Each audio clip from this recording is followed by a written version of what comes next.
اپنے شو MPG week کے ساتھ بلال غوری آپ کی خدمت میں حاضر ہے۔ آج دو اہم خبریں ہیں۔ ایک بڑی خبر تو یہ ہے کہ پولیس اہلکار کو قتل کرنے والے میجر ریٹائرڈ ساجد کو ضمانت پر رہا کر دیا گیا ہے۔ اسے ضمانت دیتے وقت جج نے فیصلے میں جو ریمارکس لکھے ہیں وہ بہت دلچسپ ہیں۔ وہ کیا ریمارکس ہیں یہ میں آپ کو بتاؤں گا۔ اور دوسری اہم خبر یہ ہے کہ پاک فوج پر تنقید کرنے والے 5 ریٹائرڈ فوجی افسروں کے خلاف کارروائی کی گئی ہے۔ یہ فوجی افسر کون کون سے ہیں، ان کے خلاف کس قانون کے تحت کارروائی کی گئی ہے، اور کیا یہ کارروائی مسلم لیگ نون کی نائب صدر مریم نواز صاحبہ کی فرمائش پر کی گئی ہے، اس حوالے سے بھی ہم گفتگو کریں گے۔ تو پہلی خبر کے حوالے سے بات کا آغاز کرتے ہیں۔ آپ کو یاد ہوگا کہ 24 مئی 2022 کو جب لاہور پولیس کریک ڈاؤن کر رہی تھی اور PTI کے رہنماؤں کی گرفتاری کے لیے چھاپے مارے جا رہے تھے، تو لاہور میں ایک افسوسناک واقعہ ہوا۔ ایک پولیس اہلکار کمال کو جو ہے وہ قتل کر دیا گیا، اور یہ قتل اس طرح سے ہوا کہ ریٹائرڈ میجر ساجد جن کی گرفتاری کے لیے پولیس جب ان کے گھر کے باہر پہنچی تو وہ گھر کی چھت پر موجود تھے۔ انہوں نے اپنے بیٹے کو کہا کہ گلی میں کھڑے ہوئے پولیس اہلکار پر فائرنگ کرو۔ ان کے بیٹے نے فائرنگ کی، اور اس فائر کے نتیجے میں پولیس اہلکار کمال موقع پر ہی شہید ہو گیا۔ یہ جو ساری گفتگو ہے اس کے ثبوت موجود ہیں، CCTV فوٹیج اس کی موجود ہے، آلہ قتل جو ہے وہ برآمد کر لیا گیا ہے، لیکن اس کے باوجود ایک ڈیوٹی پر موجود اہلکار کو قتل کرنے والے کو جو ہے وہ ضمانت پر رہا کر دیا گیا ہے۔ حالانکہ کہا جا رہا ہے کہ یہ سیلف ڈیفنس میں یہ کارروائی کی گئی، لیکن یہ قتل عمد کا ارتکاب کیا گیا، کیونکہ پتہ تھا کہ پولیس اہلکار ہیں اور پولیس اہلکار ڈیوٹی پر ہیں۔ اگر یہ گرفتاری ان کے نزدیک غیر قانونی تھی تو اس کے خلاف عدالت سے رجوع کیا جا سکتا تھا، لیکن پولیس اہلکار کو موقع پر گولی مار کر شہید کر دینا یہ دراصل قتل عمد ہے۔ اس قتل عمد کے بعد دونوں باپ بیٹا جو ہیں وہ انہیں گرفتار کیا گیا، آلہ قتل جو ہے وہ برآمد کر لیا گیا، تمام ثبوت جو ہے وہ ان کے خلاف جا رہے ہیں، لیکن اس کے باوجود انسداد دہشت گردی کی جو عدالت ہے اس نے میجر ساجد کو ضمانت پر رہا کر دیا ہے۔ اور جو انسداد دہشت گردی عدالت کے جج ہیں ابہر گل خان، انہوں نے فیصلے میں جو وجہ لکھی ہے ضمانت دینے کی وہ بہت دلچسپ ہے، اور آپ سنیں گے تو آپ حیران رہ جائیں گے۔ انہوں نے اپنے فیصلے میں لکھا ہے کہ چونکہ major retired Sajid Pakistan army کے ریٹائرڈ میجر ہیں اور ان کا کوئی سابقہ کرمنل ریکارڈ نہیں ہے، لہٰذا انہیں ضمانت پر رہا کیا جاتا ہے۔ ممکن ہے کہ اگر میجر ساجد ریٹائرڈ نہ ہوتے اور حاضر سروس میجر ہوتے تو شاید پولیس والوں کو لینے کے دینے پڑ جاتے، اور الٹا پولیس والوں پر جو ہے وہ مقدمہ بن جاتا اور انہیں میجر صاحب سے جو ہے وہ معافی مانگنا پڑتی، لیکن چونکہ وہ ریٹائرڈ میجر ہیں اس لیے انہیں اتنی رعایت دی گئی، اتنا انہیں ریلیف دیا گیا کہ انہیں ضمانت دے دی گئی ہے، ورنہ کسی اور شخص نے اس طرح کے جرم کا ارتکاب کیا ہوتا تو شاید کبھی بھی جیل کی سلاخوں سے باہر وہ نہ آ پاتا۔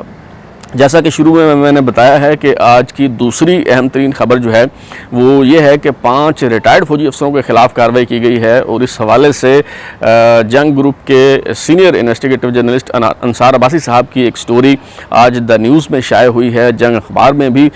وہ سٹوری جو ہے وہ شائع ہوئی ہے، اور اس میں بتایا گیا ہے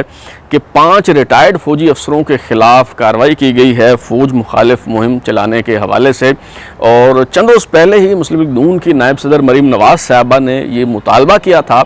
کہ جو ریٹائرڈ فوجی افسران افواج پاکستان کے خلاف مہم چلا رہے ہیں، نازیبا گفتگو کر رہے ہیں، تنقید کر رہے ہیں، ان کے خلاف کارروائی جو ہے وہ کیوں نہیں کی جاتی۔ اور اس پہ سوشل میڈیا پہ یوٹیوبرز کی طرف سے جو ہے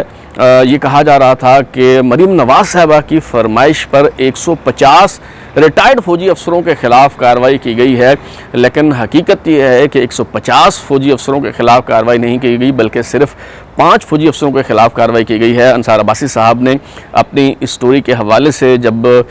پوچھا، سوال کیا تو انہیں بتایا گیا کہ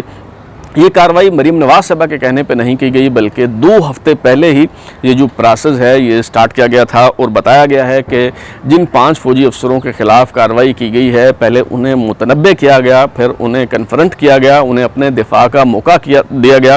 اور اس کے بعد ان کے خلاف آفیشیل سیکرٹ ایکٹ کے تحت جو ہے وہ کارروائی کی گئی ہے، اور انہیں سزائیں دی گئی ہیں، اور سزا ان 5 افسروں کو جو ہے وہ یہ دی گئی ہے کہ ان سے جتنے بھی فوجی میڈلز ہیں، جتنی بھی مراعات ہیں، پرکس اینڈ پریویلیجز ہیں جو پینشن کے بعد جو ہے وہ ملتی ہیں، وہ ساری کی ساری ان سے واپس لے لی جائیں گی، ان کی پینشن جو ہے وہ بند کر دی جائے گی، ان کا مفت علاج جو ہے وہ نہیں ہوگا، جو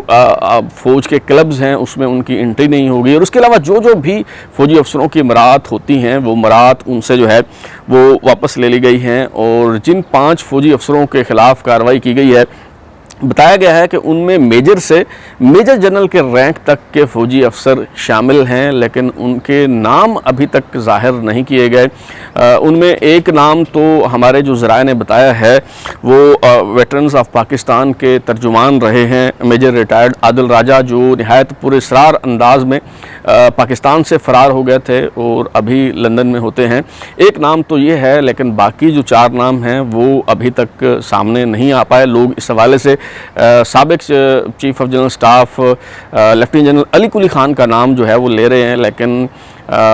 میرے خیال میں یہ نام جو ہے ان 5 افراد میں شامل نہیں ہے۔ اس کی وجہ یہ ہے کہ بتایا گیا ہے کہ میجر سے میجر جنرل رینک کے 5 لوگ جو ہیں ان کے خلاف کارروائی کی گئی ہے، جبکہ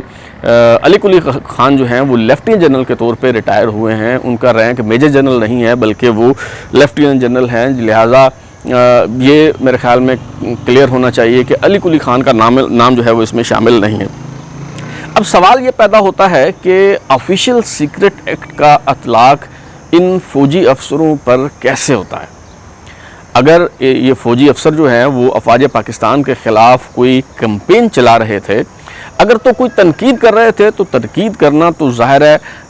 ہر شہری کا بنیادی حق ہے، جس طرح سویلینز کا بنیادی حق ہے، اسی طرح فوجی افسر جو ہے اس کو بھی اظہار رائے کا جو بنیادی حق ہے وہ حاصل ہے، اور محض تنقید کرنے پر کسی کے خلاف کارروائی جو ہے وہ نہیں کی جا سکتی۔ لیکن فرض کیا کوئی وہ افواج پاکستان کے خلاف کوئی منظم مہم چلا رہے تھے، کوئی ایسی ملیشیس کمپین وہ چلا رہے تھے جس سے پاکستان کی سالمیت کو اور پاکستان کی بقا کو خطرہ تھا، تو اس حوالے سے کئی قوانین موجود ہیں، ان قوانین کے تحت ان افراد کے خلاف کارروائی کی جا سکتی تھی۔ لیکن میں یہ سمجھنے سے قاصر ہوں کہ اگر کسی نے کوئی تنقید کی ہے، اگر کوئی افواج پاکستان کے خلاف کمپین چلا رہا تھا، تو اس کے خلاف آفیشیل سیکرٹ ایکٹ کی خلاف ورزی پر کیسے کارروائی کی جا سکتی ہے۔ مثال کے طور پہ اگر یہ جو ریٹائرڈ فوجی افسران ہیں، اگر وہ یہ کہہ رہے تھے کہ جی پروجیکٹ عمران پاکستان کی اسٹیبلشمنٹ نے لانچ کیا اور آپ عمران خان کو لے کے آئے، تو پھر آپ نے عمران خان کو ہٹایا کیوں؟ تو یہ بات اگر ان کے علم میں اس لیے آئی کہ وہ اس وقت فوج میں سرو کر رہے تھے اور یہ بات انہوں نے لیک کر کے آفیشیل سیکرٹ ایکٹ کی خلاف ورزی کی ہے، تو یہ تو پھر بہت بڑی چارج شیٹ بنتی ہے۔ اس کا مطلب ہے کہ یہ جو باتیں وہ لوگ کر رہے تھے وہ باتیں جو ہیں وہ درست ہیں، اور اگر وہ باتیں درست نہیں ہیں تو ظاہر ہے جو سیکریٹی نہیں ہے اس پہ آفیشیل سیکرٹ ایکٹ کے تحت خلاف ورزی کے تحت کارروائی جو ہے وہ کیسے کی جا سکتی ہے۔ میرا خیال ہے کہ جن لوگوں کے خلاف کارروائی کی گئی ہے ان سب کے نام سامنے آنے چاہیے، اور اس حوالے سے شفافیت کا مظاہرہ کرنا چاہیے، بتایا جانا چاہیے کہ کب کیسے کن افراد کے خلاف جو ہے وہ کارروائی کی گئی، انہیں دفاع کا موقع دیا گیا نہیں دیا گیا، صفائی کا موقع جو ہے وہ دیا گیا نہیں دیا گیا، اور جن افراد کے خلاف کارروائی کی گئی ہے کیا یہ کارروائی اس قانون کے تحت کی بھی جا سکتی تھی یا نہیں کی جا سکتی تھی۔ اب تک کے لیے اتنا ہی، بلال لوری کو اجازت دیجیے، پھر ملاقات ہوگی۔ اگر آپ کو ہمارا شو پسند آیا تو اسے لائک کریں، کامنٹ کریں، شیئر کریں، اور ہمارا چینل سبسکرائب کرنے کے بعد بیل آئکن یعنی گھنٹی ضرور دبائیں تاکہ آپ کو نئی ویڈیوز کے نوٹیفیکیشنز ملتے رہیں۔ بہت شکریہ۔